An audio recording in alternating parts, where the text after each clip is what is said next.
അനുഗ്രഹിക്കപ്പെട്ട നല്ല സമയത്തിനായി ഞാൻ ദൈവത്തെ സ്തുതിക്കുന്നു, സ്തോത്രം ചെയ്യുന്നു. ദൈവവചനം ശ്രവിച്ചുകൊണ്ടിരിക്കുന്ന എല്ലാ ദൈവമക്കൾക്കും വീണ്ടും വരാമെന്നരുളി ചെയ്തവനായ കർത്താവായ യേശു ക്രിസ്തുവിൻ്റെ ധന്യനാമത്തിൽ ഞാൻ എൻ്റെ സ്നേഹവന്ദനം അറിയിക്കുന്നു. ഇന്ന് നാം പഠിക്കുവാൻ തുടങ്ങുന്നത് 27-ാം സങ്കീർത്തനമാണ്. ദാവീദാണ് ഈ സങ്കീർത്തനം എഴുതിയത് എന്ന് ഹെഡിങ്ങിൽ രേഖപ്പെടുത്തിയിരിക്കുന്നു. താൻ രാജാവാകുന്നതിന് മുമ്പേ തൻ്റെ പ്രതികൂല സാഹചര്യത്തിൽ എഴുതിയ സങ്കീർത്തനമാണ് 27-ാം സങ്കീർത്തനം എന്ന് ചിന്തിക്കുന്നവരുണ്ട്. എന്നാൽ യഹൂദന്മാർ ചിന്തിക്കുന്നത് ദാവീദ് പ്രായമായതിനു ശേഷം എഴുതിയ സങ്കീർത്തനമാണ് ഇത് എന്നാണ്. 2 ശമൂവേൽ 21-ാം അധ്യായം 16-17 വാക്യങ്ങളിലെ സംഭവം പോലെ 300 ശേക്കൽ തൂക്കമുള്ള താമ്രശൂലം ധരിച്ചവനും പുതിയ വാൾ അരയ്ക്ക് കെട്ടിയവനുമായി രാഫാ മക്കളിൽ ഇസ്ബിബെനോബ് എന്നവൻ ദാവീദിനെ കൊല്ലുവാൻ ശ്രമിച്ചപ്പോൾ സിറിയയുടെ മകനായ അബീശായി ദാവീദിനെ അവൻ്റെ കയ്യിൽ നിന്നും അത്ഭുതകരമായി രക്ഷിക്കുകയും ദാവീദിൻ്റെ ഭൃത്യന്മാർ അവനോട്, നീ ഇസ്രയേലിൻ്റെ ദീപം കെടുത്താതിരിക്കേണ്ടതിന് മേലാൽ ഞങ്ങളോട് കൂടെ യുദ്ധത്തിന് പുറപ്പെടരുത് എന്ന് സത്യം ചെയ്യുകയും ചെയ്തു. ഈ സന്ദർഭത്തിലാണ് 27-ാം സങ്കീർത്തനം ദാവീദ് എഴുതിയതെന്ന് യഹൂദന്മാർ ചിന്തിക്കുന്നു. എന്തു തന്നെയായിരുന്നാലും ഒരു കാര്യം നിശ്ചയമാണ്, പ്രതിസന്ധി ഘട്ടങ്ങളിലെല്ലാം ദൈവം ദാവീദിൻ്റെ രക്ഷയ്ക്കായി എത്തിയിട്ടുണ്ട്. ദാവീദിന് ദൈവത്തിൽ ഉറച്ച വിശ്വാസവും ധൈര്യവും ഉണ്ടായിരുന്നു. യഹോവയിൽ അവൻ ആശ്രയിച്ചു. ദൈവത്തിൽ ആശ്രയിച്ചാലുണ്ടാകുന്ന ഗുണങ്ങൾ എന്തെല്ലാം എന്ന് അവന് നന്നായിട്ട് അറിയാമായിരുന്നു. ദൈവത്തോടുകൂടെ ജീവിക്കുവാനും അവൻ്റെ കൃപയും കരുണയും പ്രാപിക്കുവാനുമായിരുന്നു ദാവീദിൻ്റെ ഹൃദയവാഞ്ച. ദാവീദിൻ്റെ ദൈവത്തിലെ ആശ്രയവും ധൈര്യവും മൂലം മറ്റനേകരിലേക്ക് ദൈവിക പ്രത്യാശ പകരപ്പെടുന്നുണ്ട്. 27-ാം സങ്കീർത്തനം 1-ാം വാക്യത്തിൽ ദാവീദ് യഹോവ എൻ്റെ വെളിച്ചം എന്നാണ് പറയുന്നത്. ദാവീദിൻ്റെ ജനങ്ങൾ 2 ശമൂവേൽ 21-ാം അധ്യായം 17-ാം വാക്യത്തിൽ ദാവീദിനെ വിളിക്കുന്നത് ഇസ്രയേലിൻ്റെ വെളിച്ചം എന്നാണ്. ദൈവം ജനത്തിൻ്റെ വെളിച്ചമാണ്. ഈ വെളിച്ചത്തിൻ്റെ അടുക്കൽ വരുവാൻ താല്പര്യമുള്ളവർക്ക് നിശ്ചയമായും അതിൻ്റെ പ്രയോജനം ലഭിക്കും.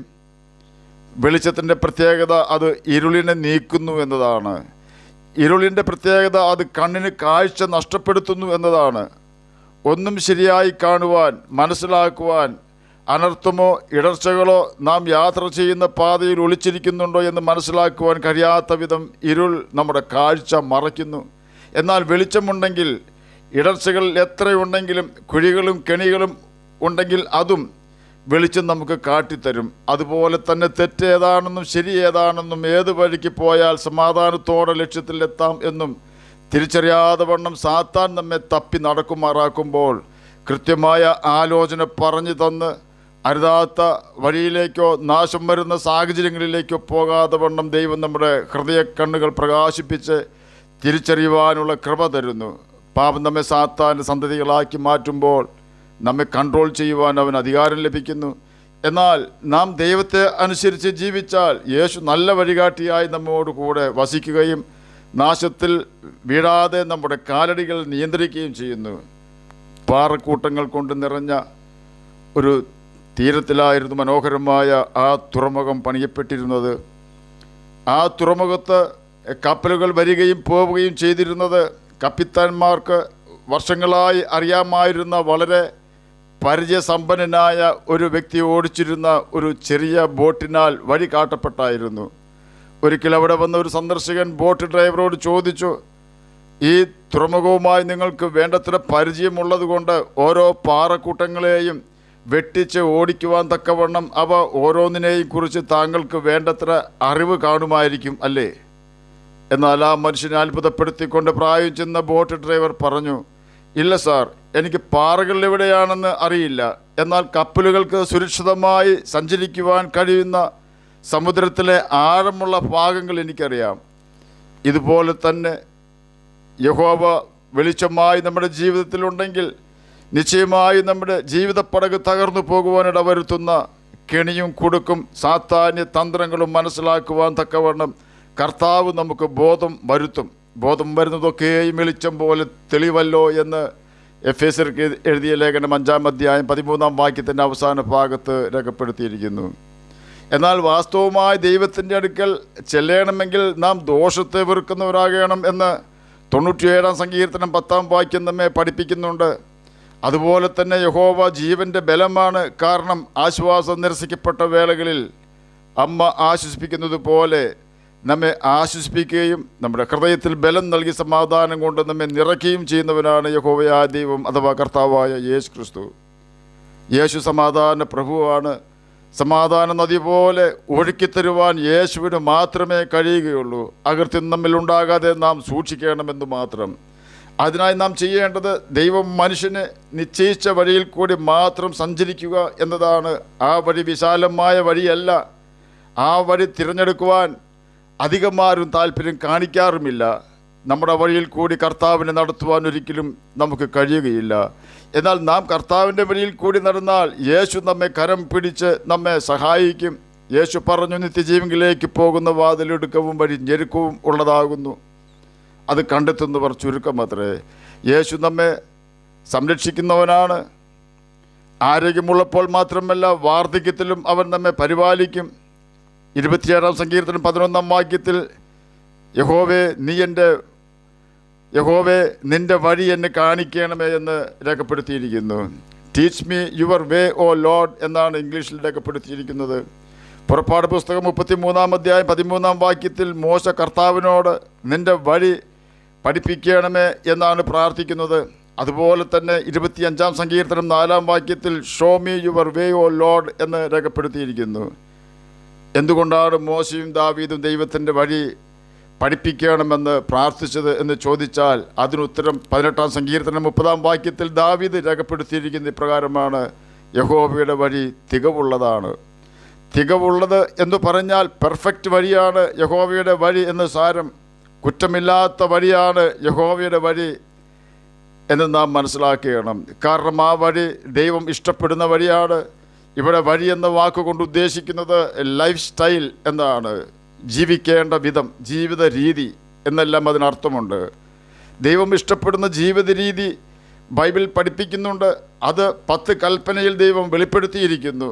ആ വഴി കർത്താവ് നമ്മെ പഠിപ്പിക്കുന്നതിന് നമുക്ക് ആവശ്യമായിരിക്കുന്നത് സൗമ്യതയും താഴ്മയുമാണ്. കാരണം 25-ാം സങ്കീർത്തനം 9-ാം വാക്യത്തിൽ സൗമ്യതയുള്ളവരെ അവൻ ന്യായത്തിൽ നടത്തുന്നു, സൗമ്യതയുള്ളവർക്ക് തൻ്റെ വഴി പഠിപ്പിച്ചു കൊടുക്കുന്നു എന്ന് രേഖപ്പെടുത്തിയിരിക്കുന്നു. തന്നെയുമല്ല, ദൈവത്തിൻ്റെ വഴി പഠിക്കേണ്ടതിന് നമുക്ക് ദൈവഭയം ആവശ്യമാണെന്ന് 25-ാം സങ്കീർത്തനം 12-ാം വാക്യത്തിൽ രേഖപ്പെടുത്തിയിരിക്കുന്നു. അതിപ്രകാരമാണ് യഹോവ ഭക്തനായ പുരുഷൻ അവൻ തിരഞ്ഞെടുക്കേണ്ടുന്ന വഴി താൻ അവന് കാണിച്ചു കൊടുക്കും. ഇവിടെ യഹോവ ഭക്തൻ എന്നതിന് ഇംഗ്ലീഷ് ബൈബിളിൽ ദൈവഭയമുള്ളവൻ എന്നാണ് രേഖപ്പെടുത്തിയിരിക്കുന്നത്. യഹോവയുടെ വഴി തികവുള്ളത് ആണ്. തന്നെയുമല്ല, ദൈവത്തിൻ്റെ സംരക്ഷണം ഉള്ള വഴിയാണ് യഹോവയുടെ വഴി. ദുഷ്ടന്മാരുടെ വഴി നാശകരമാണ്, നല്ല സുഖമാണ് എന്ന് ദുഷ്ടന്മാർ തങ്ങളുടെ വഴിയിൽ നിന്നുകൊണ്ട് പറയാറുണ്ട്. എന്നാൽ അവരുടെ ജീവയാത്ര കീഴോട്ടാണെന്നതിന് സംശയമില്ല. കോടിക്കണക്കിന് രൂപയുടെ സ്വർണവും വെള്ളിയും ബിലയാമിന് ലഭിച്ചു. ഇസ്രായേൽ മക്കളെ കൊണ്ട് പാപം ചെയ്യിക്കുവാൻ മോവാബ് രാജാവായ ബാലാക്കിനെ ബുദ്ധിയുപദേശം കൊടുത്തതിൻ്റെ പാരിതോഷികമായിരുന്നു അത്. ഇസ്രായേൽ മക്കളിൽ ആയിരക്കണക്കിന് ആളുകൾ മരിച്ചുപോയി. ബിലയാമിന് ചാക്കുകണക്കിന് നന്മകൾ ലഭിക്കുകയും ചെയ്തു. എന്നാൽ അത് കണ്ടുകൊണ്ട് ബിലയാമിന് അല്പം ദിവസമേ ജീവിക്കുവാൻ കഴിഞ്ഞുള്ളൂ. ദൈവത്തിൻ്റെ വഴി ദൈവം ബിലയാമിനെ പഠിപ്പിച്ചു. നീ ഇസ്രായേലിനെ ശപിക്കരുത്, കാരണം നീ അവരെ ശപിച്ചാൽ നീ ശപിക്കപ്പെട്ടു പോകും. അവർ എൻ്റെ ജനമാണ്. എന്നാൽ ബിലയാമിന് സൗമ്യതയുണ്ടായിരുന്നില്ല. അവൻ ദ്രവ്യാഗ്രഹിയായിരുന്നു. പണത്തിനു വേണ്ടി എന്തു പാപവും മടിയില്ലാതെ ചെയ്യുന്ന വ്യക്തികൾ ബിലയാമിൻ്റെ ഉപദേശം പിടിച്ചുകൊള്ളുന്നവരാണ് എന്ന് നാം മനസ്സിലാക്കണം. ദൈവത്തിൻ്റെ വഴി ബിലയാം അറിഞ്ഞുവെങ്കിലും അവൻ തൻ്റെ സ്വന്തം വഴിയിൽ കൂടി തനിക്ക് ബോധിച്ച വണ്ണം നടന്നതിനാൽ ഇസ്രായേൽ മക്കളുടെ വാളിന് അവൻ ഇരയായിത്തീർന്നു. എന്നെ കേൾക്കുന്ന പ്രിയ ദൈവമകനെ, ദൈവമകളെ, എത്രയെല്ലാം പ്രതിസന്ധിയിലൂടെ നാം കടന്നു പോകേണ്ടി വന്നാലും ദൈവം ഇഷ്ടപ്പെടാത്ത വഴിയിലേക്ക് നമ്മുടെ കാലടികൾ തെറ്റിച്ചെല്ലരുത്. കാരണം ന്യായം വിധിക്കുന്ന ഒരു ദൈവം സ്വർഗത്തിലുണ്ട്. ദാവീദ് ദൈവത്തിൻ്റെ വഴിയിൽ മാത്രം ജീവിച്ചു. ബത്ശേബയുടെ കാര്യത്തിലല്ലാതെ യാതൊരു തെറ്റും ചെയ്യാതെ, അകൃത്യം ചെയ്യാതെ തന്നെത്താൻ കാത്തു. അവൻ തൻ്റെ നിഷ്കളങ്കതയും യഹോവാഭക്തിയും വിട്ടുകളഞ്ഞില്ല. ബൈബിൾ വായിക്കുന്നതിനും അത് അനുസരിക്കുന്നതിനും ദാവീദ് ശ്രദ്ധാലുവായിരുന്നു.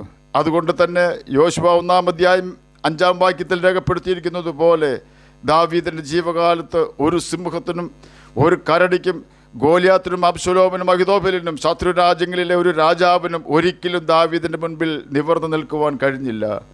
എന്നെ കേൾക്കുന്ന പ്രിയ ദൈവമകനെ, ദൈവമകളെ, ദാവീദ് കടന്നുപോയ പ്രതിസന്ധികൾ ആയിരിക്കുകയില്ല നാം നേരിടുന്നത്. ഓർക്കുക, നമ്മെ സഹായിക്കുവാൻ കഴിയാതെ വണ്ണം കർത്താവിൻ്റെ കരം ചെറുതായിട്ടില്ല. ഏത് പ്രതിസന്ധിയിലും ഓടി വന്ന് സഹായിക്കുന്നവനാണ് കർത്താവായ യേശു ക്രിസ്തു. അമേരിക്കൻ പ്രസിഡൻ്റായിരുന്ന എബ്രഹാം ലിങ്കനെ കണ്ട് സങ്കടം ബോധിപ്പിക്കുവാൻ വലിയൊരു കൂട്ടം സന്ദർശകർ എല്ലാ ദിവസവും ഉണ്ടാകാറുണ്ട്.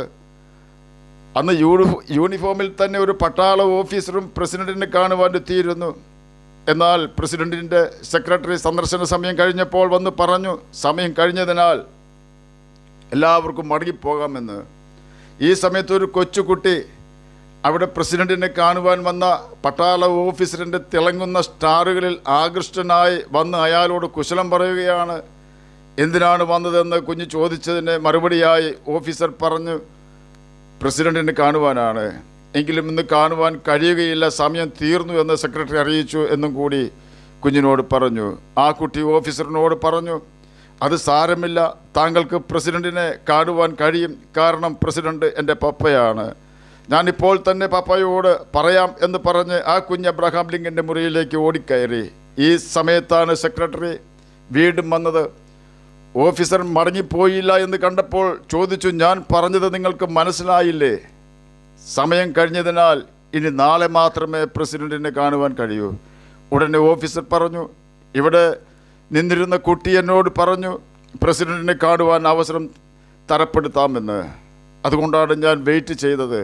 സെക്രട്ടറി ചോദിച്ചു, നിങ്ങൾ ഉദ്ദേശിച്ചത് ഇവിടെ ഉണ്ടായിരുന്ന തോമസ് ടാഡ് ലിങ്കൻ എന്ന കുഞ്ഞിനെയാണോ? അതെ എന്ന് മറുപടി കേട്ടപ്പോൾ സെക്രട്ടറി പറഞ്ഞത് ഇപ്രകാരമാണ്, എന്നാൽ നിങ്ങൾ വെയിറ്റ് ചെയ്യൂ, അത് പ്രസിഡന്റിൻ്റെ ഇളയ കുഞ്ഞാണ്, അവൻ പറഞ്ഞാൽ പ്രസിഡന്റ് കേൾക്കും, കാരണം പ്രസിഡന്റ് അവനെ അത്രയ്ക്കും ഇഷ്ടപ്പെടുന്നു. എന്നെ കേൾക്കുന്ന പ്രിയ ദൈവമകനെ, ദൈവമകളെ, ഭൂമിയിലെ ഒരു അപ്പൻ്റെയും മകൻ്റെയും കാര്യമാണ് നാം ഇപ്പോൾ കേട്ടത്. അങ്ങനെയെങ്കിൽ നമ്മെ സ്നേഹിച്ച് നമുക്ക് വേണ്ടി തന്നെ ഏൽപ്പിച്ചു കൊടുത്ത നമ്മുടെ കർത്താവായ യേശു ക്രിസ്തു നമ്മുടെ ആവശ്യങ്ങൾക്ക് എത്ര അധികം നമ്മോട് കരുണ കാണിക്കും. അതെ, നമ്മുടെ ആവശ്യങ്ങൾ അവൻ നിവർത്തിച്ച് തരിക തന്നെ ചെയ്യും. മുൻപേ നാം അവൻ്റെ മക്കൾ എന്ന പദവി നഷ്ടപ്പെടുന്നില്ല എന്ന് ഉറപ്പ് വരുത്തണം. നാം എങ്ങനെ ജീവിക്കണമെന്ന് ബൈബിളിൽ ദൈവം അറിയിച്ചിട്ടുണ്ടോ അപ്രകാരമാണ് നാം ജീവിക്കുന്നതെന്ന് ഉറപ്പ് വരുത്തി ജീവിക്കണം. അങ്ങനെയായാൽ അവൻ്റെ കൽപ്പനകൾ അനുസരിച്ചുകൊണ്ട് നാം അവനെ പ്രസാദിപ്പിച്ചുകൊണ്ട് ജീവിച്ചാൽ നിശ്ചയമായും ഈ ഭൂമിയിൽ തന്നെ ജ്യോതിഷികളെപ്പോലെ തിളങ്ങുവാനും മരണശേഷം നിത്യജീവൻ അവകാശികളായി തീരുവാനും നമുക്ക് കഴിയും. അപ്രകാരം കർത്താവിനെ പ്രസാദിപ്പിച്ചുകൊണ്ട് ജീവിക്കുവാൻ കർത്താവ് നമ്മെ സഹായിക്കട്ടെ എന്ന് പ്രാർത്ഥിച്ചുകൊണ്ട് ഞാൻ എൻ്റെ വാക്കുകളിൽ നിന്ന് വിരമിക്കുന്നു. നമുക്ക് പ്രാർത്ഥിക്കാം. ഞങ്ങളെ സ്നേഹിക്കുന്ന സ്വർഗീയ പിതാവേ, നല്ല വചനത്തിനായി ഇങ്ങനെ സ്തുതിക്കുന്നു, സ്തോത്രം ചെയ്യുന്നു. എന്നെ കേൾക്കുന്ന ഏതെങ്കിലും പ്രിയപ്പെട്ടവർ സമാധാനമില്ലാതെ ആയിരിക്കുന്നെങ്കിൽ അങ്ങ് അവർക്ക് സമാധാനം കൊടുക്കണമേ. പഠിക്കുന്ന കുഞ്ഞുങ്ങൾക്ക് പഠിക്കുവാനുള്ള ബുദ്ധിയും ജ്ഞാനവും ഓർമ്മശക്തിയും കൊടുക്കണമേ. സ്വന്തമായി വീടില്ലാത്തവർക്ക് സ്ഥലവും വീടും കൊടുക്കണമേ. പ്രാർത്ഥന കേട്ടതിനായി സ്തോത്രം, യേശുവിൻ്റെ നാമത്തിൽ തന്നെ ആമേൻ. കർത്താവ് എല്ലാവരെയും അനുഗ്രഹിക്കട്ടെ. സ്തോത്രം.